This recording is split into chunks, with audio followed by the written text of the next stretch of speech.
it's a HUD property at that point. Okay.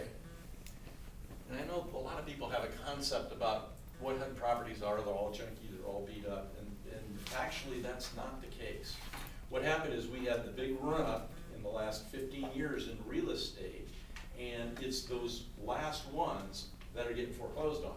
It's not Aunt Bertha's that they've had for 40 years because those properties paid off.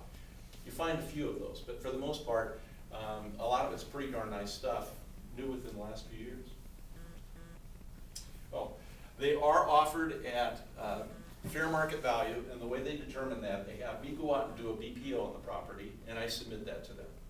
Then they send an FHA appraiser out, and they do a full appraisal on the property. They will then list it for whatever the appraiser says.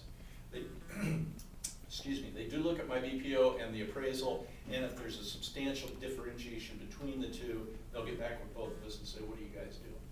The properties are sold 100% as is, which means what you see is what you're going to get. They'll make no repairs. Okay. The properties are sold without warranty or guarantee. They'll make no repairs. They will go in and make them safe and secure. So if there are more than 3 steps and there's no handrail, they'll put a handrail in. Okay.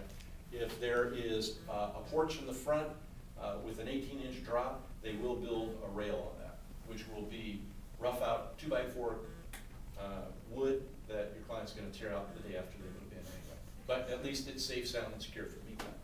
Okay. Okay, we talked about FHA certified appraiser going out, and that appraisal is good for 6 months, and HUD pays for that. If you get to a point where a second appraisal is needed because that is expired, it's the responsibility of your buyer to pay for that. Okay, anybody can buy a HUD property, absolutely anybody.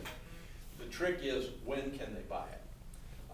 It's reserved for owner-occupants for the first 30 days, and after that, investors can bid. Okay, there are also government agencies and HUD-approved nonprofit organizations, and they fall more in the category of like an owner-occupant because they usually can buy them right up front. Let me break this down a little bit for you though. It's reserved for the first 30 days for owner-occupants only. What they do is for the first 10 of those, on the 10th day, any offers they have, they open them up. They don't open anything until the 10th day. Then after that, if they don't have an offer they like, they begin to accept an offer, or they begin to review offers every single day.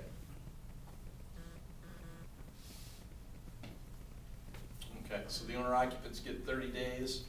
If you buy it as an owner-occupant, you have to live in the property for 1 year, and then you cannot purchase another HUD property for 2 years after that. Okay, there's no limitation on investors. Once it gets to that point in time, they can buy as many as they like. Let me stop here for just a quick second and go back to this.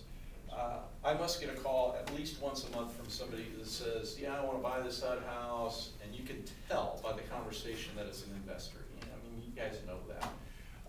And I get one of these guys on the phone, and I say, well, here's the deal. And I said, well, no, it's really for me. You know, I'm going to live in this. I'm thinking, this guy has a Beverly Hills telephone number. He's going to buy something.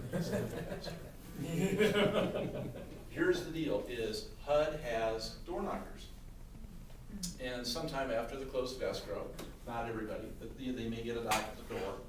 And if it was purchased by a single female and some guy comes to the door and he said, no, I'm just a tenant here, so-and-so's my, they will prosecute them for fraud. They take this outrageously seriously. So if you get somebody that is, you kind of got that feel and you've told them that they can't do it, you may want to back away from working with them because you don't want to get yourself and your broker in trouble.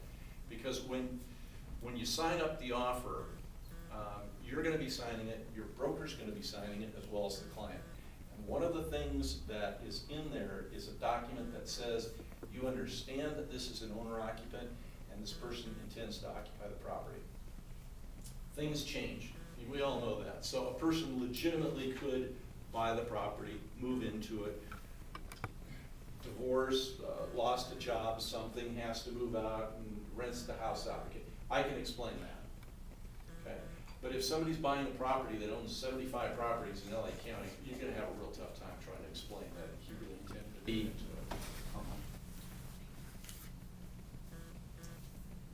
Okay, get connected. Resources for agents. First one is HUDPEMCO.com, and I'm going to show you these here in a little bit. But that one is where you'll find a lot of information on educational classes. You'll find the forms. That's the best part of this website as far as my perspective.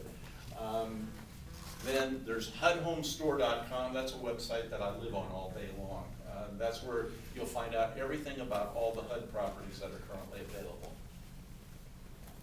And then the social media. Okay, step in selling a HUD house. Step one, you don't care about get an NEID number. Keller Williams AV has an NEID number. We've used it 1,000 times. But then you need to also register. So what you need to do is get your NEID number from your broker, and then you go to HUDHomestore.com. Up in the upper right-hand corner, there's a button that says register, and then there's a button right under that that says bidder. You click on that, you fill out that form, you hit the enter, and just that fast they send you your registration number. They ask you for your NEID number, they ask you for your DRE number, they ask for your email address, a few other things, but it's just so that they can identify you just by a certain number.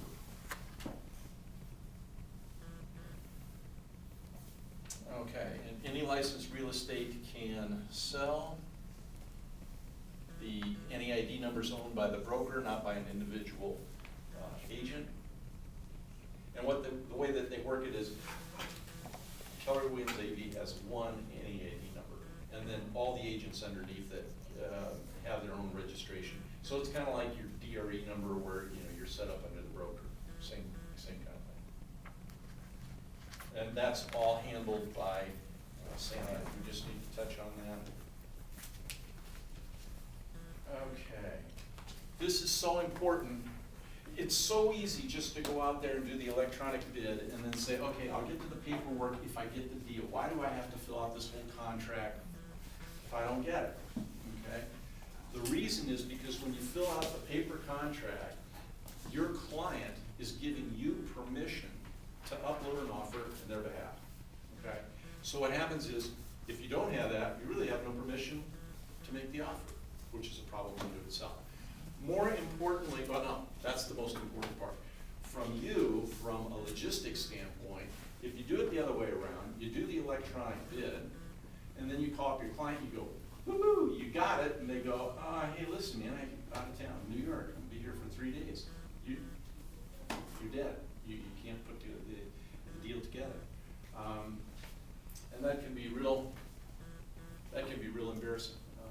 When you get it, because they look at the date on the contract, they look at the date on the check. You're supposed to have the check before you do the electronic submission, and it's just a nightmare. So my advice: get the paperwork signed.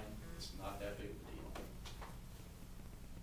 Okay, and once they accept it, you're going to get that email. That means you got 48 hours to get everything up to PEMCO. You don't need to be running around looking for signatures. And, oh my gosh, he told me he had the check, but he doesn't have it. And then he writes you a personal check, and you're in such a big hurry, stick it in the envelope, and away it goes. And then you find out it's not a certified check, and it's hidden here today.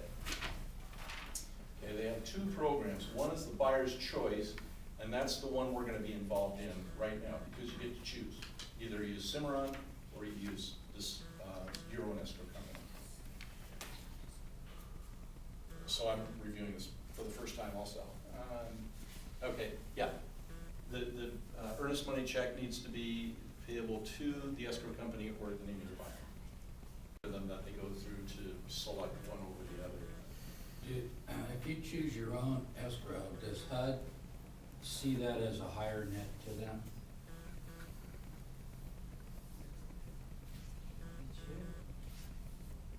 The way the contract is written now, no. Because all they do is take your gross amount.